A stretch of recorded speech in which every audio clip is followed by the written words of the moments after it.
I'm standing here at Lamlencom to give you the fresh visuals of what has happened this morning.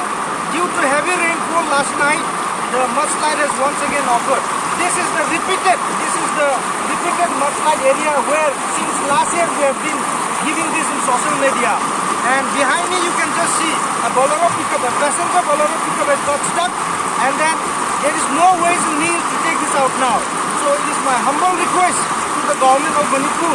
We have been requesting the government of Manipur since last time, more than 5-10 times we have requested the government. So please, this is my humble request to our Honorable CM and his newly elected cabinet ministers and the DC of Kangpokpi to do something so that the road which is cut off from the rest of Manipur will be reopened again. Thank you. Okay. Okay. Hi. Yes, everyone, you have to know. Masimo pom sida tuyang wai tong shortcut sida yaring ai lapi ga no hoje khangna kari go emergency lai di asum koina jawang kining dege wai chong da thorak bio yengo masi ayu sida masi uchina chunda na oni doctor amaga kan thoe adu yaring ai se shortcut dai lapi go no haina request tong je hoje tuyang wai chong